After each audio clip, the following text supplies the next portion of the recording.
This is more than legacy. This is a source of inspiration, sharing the journey of discovery. PSN College of Engineering and Technology. யானை வழித்தடம் குறித்த திமுக அரசின் வரைவு அறிக்கையால் மலைவாழ் மக்கள் பாதிக்கப்படுவர் என்று இபிஎஸ் தற்பொழுது எதிர்ப்பை பதிவு செய்து வருகிறார். விவரங்களை வழங்குவதற்காக செய்தியாளர் ஸ்டாலின் இணைப்பில் இருக்கிறார். ஸ்டாலின், இபிஎஸ் இதனை எதிர்க்க என்ன காரணம்? ஆனா தேர்தல் நடத்தை விதி அமலில் உள்ள இந்த நேரத்துல யானை வழித்தடங்கள் வரைவு அறிக்கையை வெளியிட்டு மலைவாழ் மக்கள் வாழ்வாதாரம் மற்றும் வாழ்விடங்களை இழக்கும் நிலையை தமிழ்நாடு அரசு உருவாக்கியுள்ளதாக தற்போது தன்னுடைய கண்டனத்தை எதிர்க்கட்சித் தலைவர் எடப்பாடி பழனிசாமி தன்னுடைய அறிக்கையின் வாயிலாக தெரிவித்துள்ளார். தமிழகத்தில் சுமார் 42 யானை வழித்தடங்கள் இருப்பதாக கணக்கிட்டு கடந்த 21 ஆங்கிலத்தில் வெளியிட்டிருந்தது. இந்நிலையில் இந்த வரைவு அறிக்கை குறித்து மே 5ஆம் தேதி வரை மக்கள் தங்களுடைய கருத்துக்களையும் ஆட்சேபனைகளையும் பதிவு செய்யலாம் என்று காலக்கெடு நிர்ணயம் செய்யப்பட்ட நிலையில் இது குறித்து முறையான எந்த ஒரு அறிவிப்பும் தமிழ் செய்தி பத்திரிகைகள் வாயிலாகவோ தொலைக்காட்சி ஊடக நேற்று வரை வெளியிடப்படவில்லை என்று தன்னுடைய அறிக்கையில் எடப்பாடி பழனிசாமி சுட்டிக்காட்டியுள்ளார்.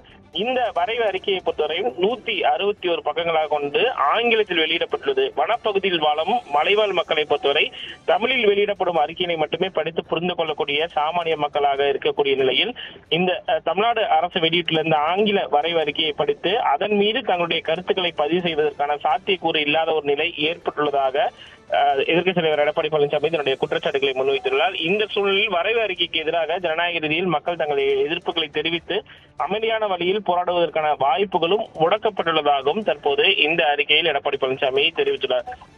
யானை வழித்தடம் குறித்து வனத்துறை மேற்கொண்ட ஆய்வுகள் எத்தனை, யானை வழித்தடங்கள் எத்தனை உள்ளன என்பது குறித்து முரண்பட்ட கருத்துக்களை தெரிவித்துள்ள நிலையில் ஒரே வருடத்தில் யானை வழித்தடங்கள் எண்ணிக்கையை இரட்டிப்பாக்கி அதை செயல்படுத்த முனைப்பு காட்டும் தமிழ்நாடு அரசின் வனத்துறையின் இந்த செயல் இயற்கை நீதிக்கும் மலைவாழ் மக்கள் நலனுக்கும் எதிராக உள்ளதாக தன்னுடைய அறிக்கையில் எதிர்க்கட்சித் தலைவர் எடப்பாடி பழனிசாமி தற்போது சுட்டிக்காட்டியுள்ளார். அருணா, ஸ்டாலின் எப்பொழுதும் தமிழில் அறிக்கை வெளியிடுபவர் தற்பொழுது தமிழில் அறிக்கை வெளியிடவில்லை, அதற்கு என்ன காரணம்?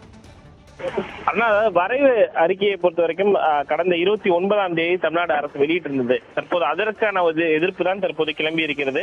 அதாவது ஆய்வுகள் மேற்கொள்ளப்பட்டு முதலாவதாக ஆங்கிலத்தில் வெளியிடப்பட்டுள்ளது. அதற்கான பணிகள் தொடர்ச்சியாக தமிழ் வெளியிடுவதற்கான பணிகள் என்பது நடைபெற்று வருவதாக தான் கூறப்பட்டிருந்தது. ஆனால் 5ஆம் தேதிக்குள் அந்த கருத்துக்களை மலைவாழ் மக்களாகட்டும் அந்த பகுதியில் வசிக்கும் மக்களாகட்டும் அவர்கள் தெரிவிக்க வேண்டும் என்று தெரிவித்த நிலையில் தற்போது வரைக்கும் வெளியாகவில்லை என்ற குற்றச்சாட்டு தான் தற்போது பதிவாகி இருக்கிறது. தொடர்பாக வனத்துறையிடம் கேட்ட பொழுது அதற்கான மேலும் கால அவகாசம் கொடுப்பதற்கான வாய்ப்புகள் உள்ளதாகவே கருதுகிறார்கள்.